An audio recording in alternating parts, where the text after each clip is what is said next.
Blvd YouTube, welcome back to your favorite cyclist YouTube channel. This week, we're giving a bike some well-deserved upgrades. But before we get into today's video, if you're new to my channel, make sure you head down below, hit that subscribe button for me. If you already are subscribed, make sure that little bell icon next to that is checked off. That way you get notified every time I upload.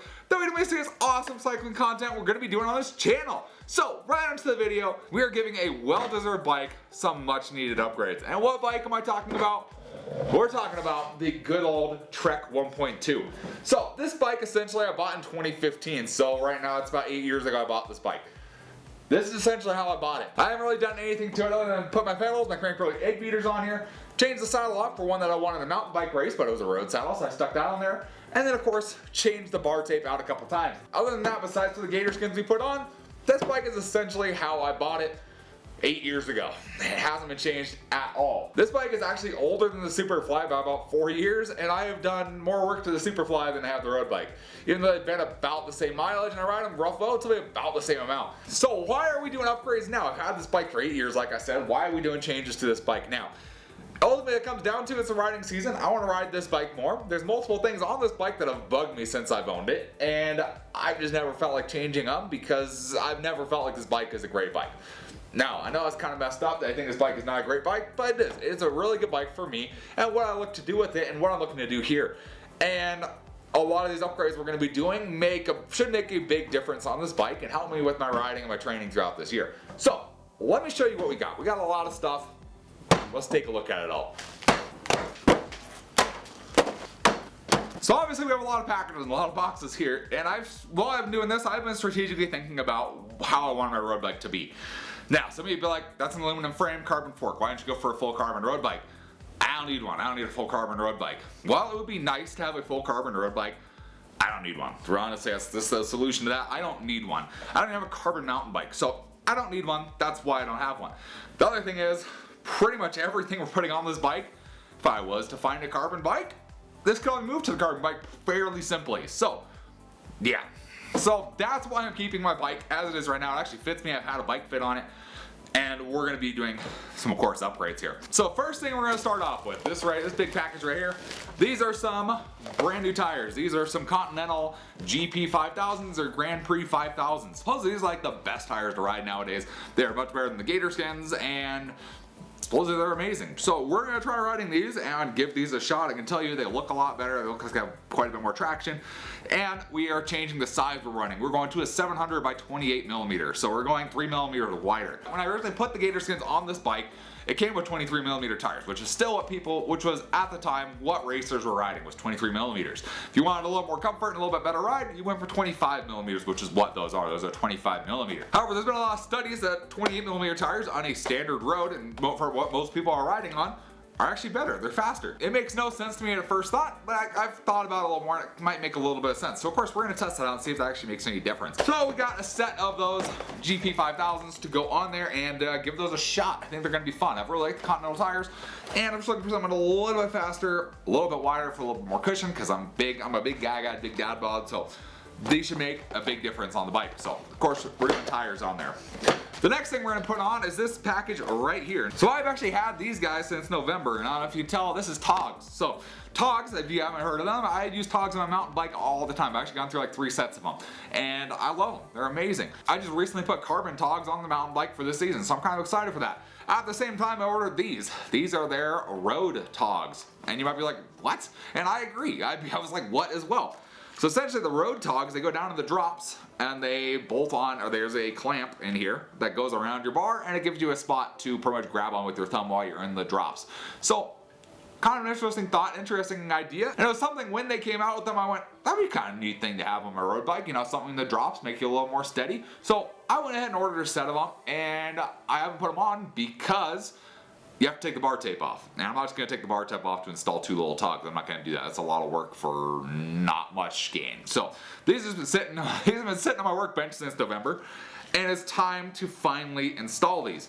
And of course we got the road Togs, and then we got their little gravel covers for them too, which are just extra cushion. So we're going to try those out, see what we think, try and get these installed, and see what the install process is, and see if it makes a big difference while we're out riding. I think it will. I think they're kind of neat. I like my Togs on my mountain bike, so I think we're going to like these too. So that's what we're going to install there. Some of you might have noticed what I said. I'm not just going to wrap my bars just to install Togs. So obviously we got something else going on in the cockpit of the bike. And that is going to be in this box right here. So in this box, we have a brand new set of Shimano Sora dual control levers. So my current ones, if you can kind of see, they have the big lever is going to be shifting up. And then up here they have a little tiny lever right here shift down. So these ones have it all inside of the shifter itself. So these ones are all inside the shifter itself. So you kick the big lever over to shift, and then you can kick the little lever inside to shift back. So there's no little lever on the inside. The other thing I really like about these ones is they don't have the cable coming out the side of the shifter. Everything's going to be run under the bar tape, make a much cleaner look to the bike and have it look a lot better, honestly, is the big deal. And hopefully perform a lot better. This is the current generation Shimano Sora versus kind of the old school Shimano Soras there. So that is why we're taking the bar type off ultimate, is to change out our Brifter combos here and get some new ones on there that look a lot better. They're also black versus silver, so we should get I think we're gonna have a pretty sweet look on the bike. That's kind of my hope there. So we got, of course, a brand new set. I got the other shifter in here, so we got those brand new to go on the bike and give it a nice upgrade. That should be awesome. So got those guys, throws those up over the edge. With those, of course, we're gonna be doing new cables on this bike. The housing on that bike is from 2011. Yeah, figure that one out. It's been a long time since that housing has been changed. And it's been ridden in pretty much some of the worst conditions in Hawaii. It's been ridden in water and rain and salt and all that. So they're probably not in the best shape. You know, honestly, there's probably some of my problems I have with the bike are from the cable housing. So we got new cables, we got new housing for it. I think I've done the cables before on that bike, but it's been a long time. So we're gonna do new cables, new housing all the way through. And we're going with black housing this time. Not going white, we're going black. Kind of going with the little bit darker look to the bike versus the white cable housing that's there right now. I think it should look pretty awesome. Moving on from there, and yeah, I'm making you guys wait for those. Those are waiting at the end. On from there, we're going to upgrade something that I'm not sure if it's actually gonna make a big difference or not. And that is going to be the brakes on the bike. So when you look up this bike on Trek's website, the brakes are pretty much categorized as a dual caliper brake. It doesn't say a Shimano Sora, doesn't even say the name of it, doesn't even say their Tektro. All it says is dual pivot brake caliper. That's it, doesn't even tell you anything about it. So, I pretty much did some research. Those are a Pro Max caliper on there right now. Pro Max not the best, you know, they make okay stuff sometimes, but it's not the best. So, we went and found some Shimano Tiagra brakes. So I have a front and a rear. Supposedly this makes a big difference in your braking. Supposedly these are sturdier, have better braking power, yada yada yada. Supposedly they're way better. I don't know if that's the case, because honestly, to me, as a mountain biker, road bike brakes all look about the same. This looks about the same as those that are on there right now, besides for these are cool like gunmetal. So, is it actually going to make any difference? I don't know, but they look really cool. And in order to go with my new levers here, those actually have a different pull than these old ones do. So it's going to be a lot better braking with these and those new levers combined together. I'm kind of interested on these to see if there's any kind of difference I actually notice, because again, like I said, these look like a regular brake caliper to me on a road bike. So that's what we're going with there.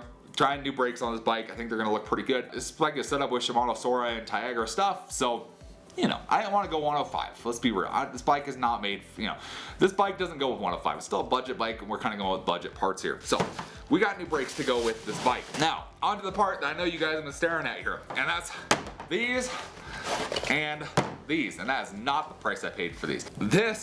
We are going full roadie on this bike. I have ridden mountain bike pedals on this bike for as long as I've had it. I have never ridden a road set of pedals on this bike. It has Crankbrother egg beaters on there while being lightweight, and they work with my mountain bike shoes and everything. We're kind of getting rid of them. We're going to actually go with a proper set of road bike pedals. These are the Shimano SPD SL, the PD R550. So I believe it's like the Tiagra level pedals. So we got those. They're pretty neat. I think it's gonna be interesting to set these up. It's been a long time since I set up some road clipless pedals. So we got a set of these. And they have cleats in them and everything. So we'll be able to talk about how to set up road clipless pedals and see if there's really much of a difference between a road clipless pedal and just a mountain clipless pedal. Because I've been riding mountain for forever, and I've ridden road clipless pedals a very, very few times. So we gotta try that out and see how that is. This bike is going full road bike. Along with that, we got some, I'm gonna get it wrong, but we got some Giro, whatever you wanna call them, shoes here. These, amazingly, I found at Goodwill. Yeah, figure that one out. I found these shoes at Goodwill. These are honestly shoes that were always used on a trainer. There's no wear on these. The cleats that came with them had like barely any wear. pretty much this is someone who quit riding is what these came from. So we got a brand new set of road shoes specifically for these pedals and for the road bike. Are these different than what I have right now? I don't know. It's a good question. You know, there's differences between mountain and road shoes. I don't know if they're going to make much of a difference, but again, that's what I'm going to kind of figure out. I've never been a road bike guy, but we're going to kind of figure out if road bike stuff is better than mountain bike stuff on a road bike. So I'm kind of excited to try all this stuff. We are going full roadie this year on the road bike. It is done with its time of being a half and half bike where it's half mountain bike parts and half road bike parts. Is going to be fully road bike parts. Be pretty much what I want it to be, and I think it's gonna be a pretty fun bike to build and a fun bike to ride. I've never really, when I initially bought the road bike, the reason I bought it was so I could go farther distances easier, is what I did it for. So I've ridden some longer distances on the mountain bike back in the day. I rode like 67 miles once. That was kind of the last point of the mountain bike, was that ride.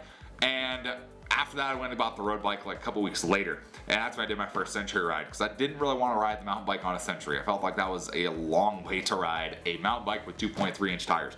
So I pretty much bought the road bike, stuck my mountain bike pedals on it, and rode it that way. And it's worked, but it's time to give that bike a second life. In the time I've had the Superfly, it's gone through 3 iterations. The road bike is pretty much exactly like I bought it. So it's time to give it some love before the season starts, and ultimately I think it's going to be a pretty cool bike. I'm very happy with the parts I've gotten for it and the parts selection I have. Hopefully it stays that way when I put them on. But just so you guys know, everything here was used. I did not pay full price for anything on here. These must have been a new old stock item. These must have been sitting in the back. I got these for an amazing price. The brakes right here, these were a takeoff of a bike that I bought. The shift, the drifter combo in here, the Shimano. These are a takeoff bike. Guy went to a flat bar instead of a drop bar, sold the parts. The tires are brand new, of course. Cables are brand new, and the togs are brand new because those are still pretty new. But realistically, everything we bought here was not full price. You can find amazing bike parts for good prices and build an awesome bike. Ultimately in this, I don't even think I spent as much as I paid for the bike, which wasn't very much. So I think we're doing pretty good. I think it's gonna be fun. Hope you guys are looking forward to more road content. You guys said you wanted to see more road bike stuff, and I agree. I don't do too much road bike stuff because, again, my road bike works, and I didn't feel like upgrading it at the time, but now I feel like it's time to do some big upgrades to this. Time to change that bike up and make it a better bike overall. So hopefully you guys look forward to some awesome content. If you are, give the video a big thumbs up. Appreciate the support. If you got any comments or questions, let me know down in the comment section below. Love chatting with you guys. Love answering questions you guys have. And we'll see you in the next video. Thanks for watching today.